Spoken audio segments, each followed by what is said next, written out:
Assalamualaikum warahmatullahi wabarakatuh. Halo semua, perkenalkan kami dari kelompok 12 yang beranggota Indah Puan Maharani Harahap, Madinah Sartika Nasution, Syapriani Harahap.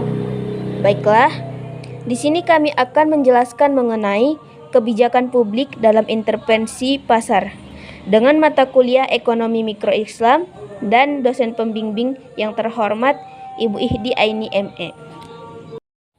Baiklah, sebelum kita membahas lebih lanjut mengenai kebijakan publik dalam intervensi pasar, ada baiknya kita mengetahui terlebih dahulu apa itu intervensi dan juga pasar. Yang pertama, pasar. Pasar adalah tempat bertemunya antara penjual dan juga pembeli, baik barang, jasa, maupun sumber daya.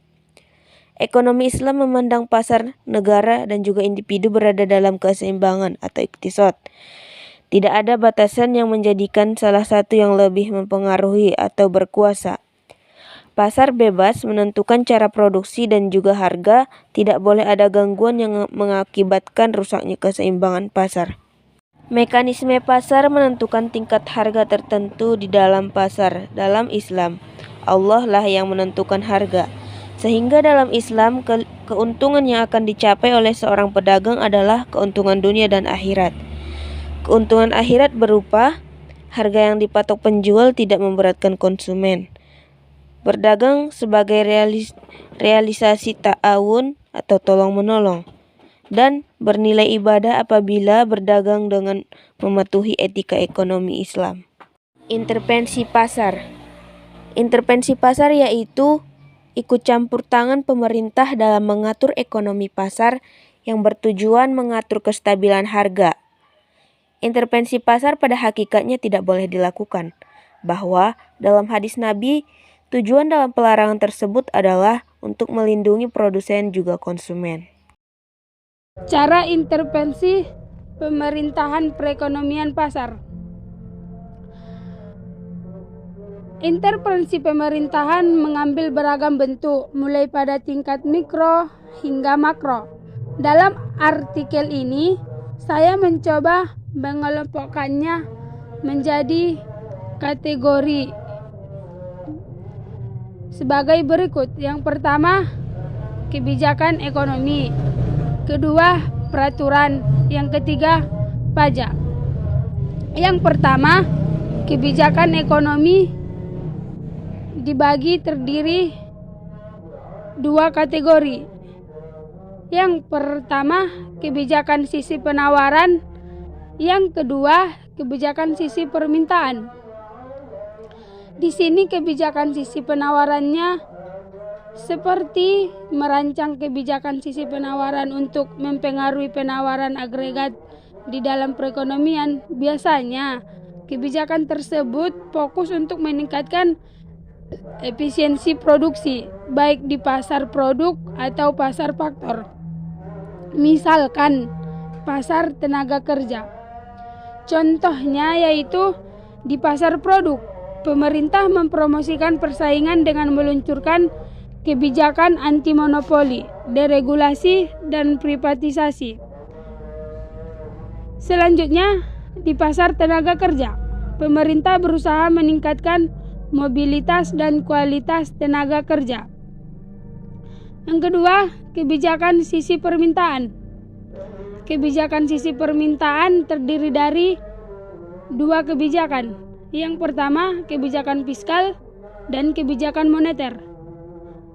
Kebijakan fiskal di sini melalui perubahan belanja pemerintahan dan pajak.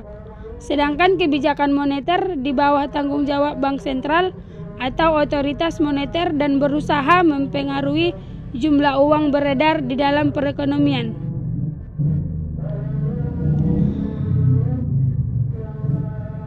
Merangsang pertumbuhan ekonomi.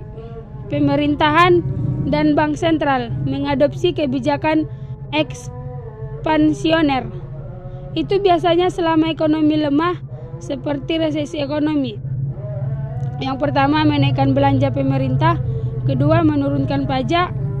Tiga, memangkas suku bunga kebijakan. Yang terakhir yaitu peraturan pemerintah B. Pendapat para ulama terdahulu tentang investasi pasar. Yang pertama yaitu Imam Al-Ghazali. Bagi Imam Al-Ghazali, pasar merupakan bagian dari keteraturan alami. Secara rinci, ia juga menerangkan bagaimana evolusi terciptanya pasar. Al-Ghazali menegaskan bahwa aktivitas ekonomi harus dilakukan secara efisien karena merupakan bagian dari pemenuhan tugas keagamaan seseorang.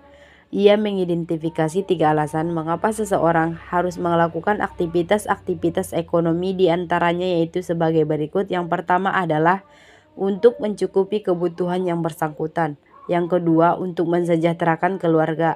Yang ketiga, untuk membantu orang lain yang membutuhkan. Yang kedua yaitu Ibnu Khaldun. Ibnu Khaldun dalam buku karyanya Muqaddimah mengemukakan sebuah teori yaitu model dinamika yang mempunyai pandangan jelas bagaimana faktor-faktor dinamika sosial, moral, ekonomi, dan politik saling berbeda namun saling berhubungan satu sama lainnya bagi kemajuan maupun kemunduran sebuah lingkungan masyarakat atau pemerintahan sebuah wilayah. Ibnu Khaldun mengakui tentang adanya pengaruh permintaan dan penawaran terhadap penentuan harga. Yang ketiga yaitu Ibnu Taimiyah. Masyarakat pada masa Ibnu Taimiyah beranggapan bahwa peningkatan harga merupakan akibat dari ketidakadilan dan tindakan melanggar hukum dari pihak penjual, atau mungkin sebagai akibat manipulasi pasar. Anggapan ini dibantah oleh Ibnu Taimiyah, langsung membantahnya. Dengan tegas ia mengatakan bahwa harga ditentukan oleh kekuatan penawaran dan permintaan atau supply and demand. Menarik untuk dicatat bahwa Ibnu Khaldun mendukung kebebasan untuk keluar masuknya pasar. Dan yang terakhir, pemikiran tentang pasar dalam Islam dan kaitannya dengan dunia modern. Pasar adalah jantung perekonomian bangsa. Maju mundurnya perekonomian sangat bergantung pada kondisi pasar. Pasar mempertemukan pihak penjual dan pembeli untuk melakukan transaksi atas barang dan jasa atau supply dan demand. Keseimbangan dalam supply dan demand sangat dibutuhkan untuk menjaga kestabilan ekonomi. Regulasi harga. Penetapan atau regulasi harga dikenal di dunia fikih dengan istilah tas'ir, yang berarti menetapkan harga tertentu pada barang-barang yang diperjualbelikan, yang tidak menzalimi pemilik barang dan pembelinya. Syed Sabiq Fiqhus Sunnah. Baiklah, itulah presentasi dari kami kelompok 12 yang berjudul Kebijakan Publik dalam Intervensi Pasar. Semoga hasil presentasi kami berguna bagi teman-teman sekalian. Jika ada kata-kata yang salah, kami mohon maaf. Dan jangan lupa subscribe, like, dan komen ya teman-teman. Wabillahi taufiq wal hidayah. Wassalamualaikum warahmatullahi wabarakatuh.